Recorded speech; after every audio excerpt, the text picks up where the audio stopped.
Hi, I'm Dr. Bernard Starr. Today, I'm going to talk about the coronavirus pandemic in historical context. There have been other pandemics throughout history, at times when virtually nothing was known about how they infected people and how they were transmitted.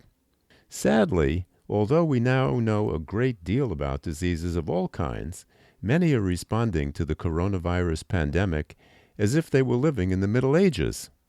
You will be surprised to learn how that relates to anti-Semitism killing Christians, and how that further relates to anti-science behavior today. So let's get right to it. What I'm about to present was published in print recently in Op-Ed News and another publication, The Allgemeiner. The title is How Anti-Semitism Killed Christians and How Anti-Science is Now Killing People of All Faiths. The Black Plague, also called the Black Death, that erupted in Europe in 1347, would prove to be the deadliest plague ever.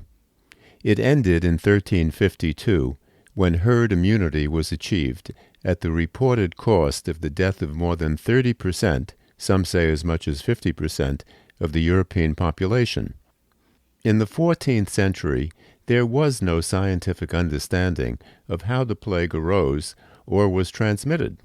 Instinctively, though, healthy people avoided infected victims, and this resulted in a kind of partial social distancing. And of course, they disposed of bodies quickly.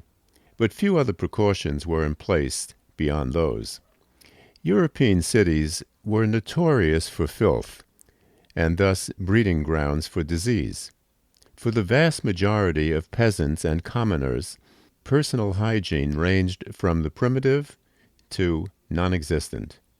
Most bathed occasionally, others never, and often the same water was used by entire families. Social distancing and isolation were not possible for most of the poor population who lived in crowded extended family environments. The rich, of course, could flee to their country estates for fresh air, relative social distancing, and clean environments. That is, relatively clean environments. Because the plague predated the understanding that germs cause disease, introduced by Louis Pasteur in the 19th century, it's not surprising that strange explanations for the outbreak of the pandemic, the Black Plague, flourished. These included the wrath of God, demonic forces, and other conspiracy theories, which allege that the plague was not a natural event, but an unnatural one inflicted intentionally for punishment or retribution. One of the most popular conspiracy theories was that the Jews were responsible for the plague.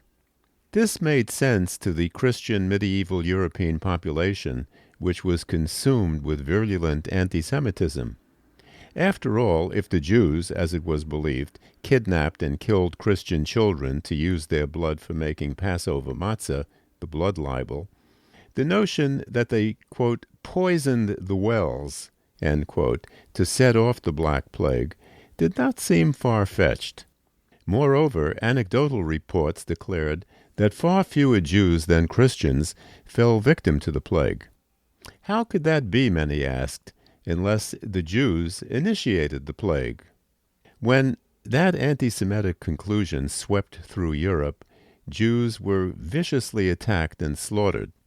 According to JewishHistory.org, in January 1349, the entire Jewish community in the city of Basel was burned at the stake. The Jewish communities of Freiburg, Augsburg, Nuremberg, Munich, Königsberg, Regensburg, and other centers, all were either exiled or burned. Accounts of two other brutal massacres, among the many throughout Europe, documented in this report, a report that 2,000 Jews were burned to death in Strasbourg, now modern France, and 1,200 were murdered in Mainz, Germany. Although there is no historical evidence that Jews fared better than Christians during the plague, there is reason to believe that this may be true. As part of religious rituals, Jews practice public health measures that society as a whole would not adopt for at least another 400 years. They wash their hands at least 3 times a day before praying, and often before and after other activities. And ritual bathing, the mikveh, was another practice that contributed to cleanliness.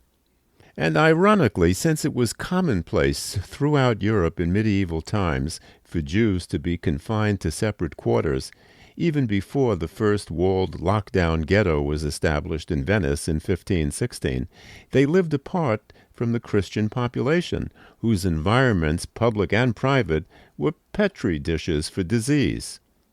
The BBC TV documentary Filthy Cities describes the streets of London, typical of European cities in the 1300s.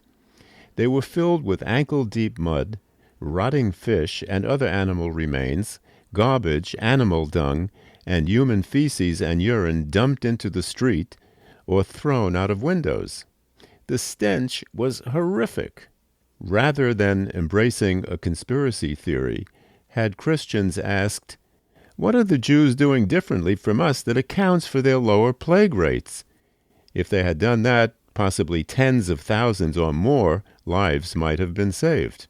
Just as the anti-Semitic mobs that blamed and slaughtered Jews for the Black Plague ignored the plea of Pope Clement VI to stop the violence, he insisted that the Jews did not start the plague. He said, "You were seduced by that liar, the devil."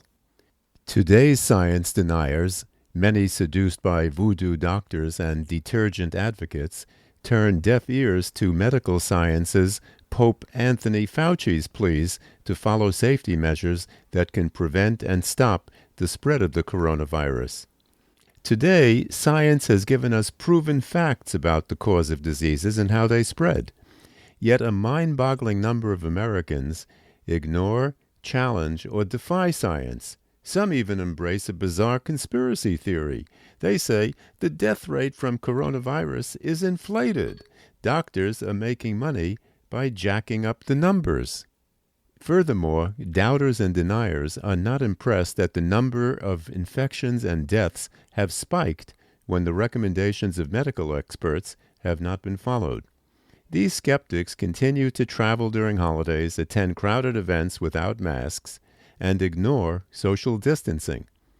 Nor do they care to note that infection and death rates are falling, even before vaccination protections kick in, now that the year-end holiday celebrations and football season are over, and many violators have restored pandemic safety measures. Had science deniers asked, "What are those who have not contracted the coronavirus doing differently from us?" and paid attention to the answers, countless numbers of lives might have been saved. So here's a message for those who have not heard the latest news. The 14th century is over.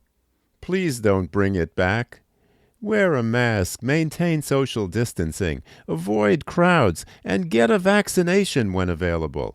Otherwise, you will, in effect, be poisoning the wells. Thanks for listening. I'm Dr. Bernard Starr.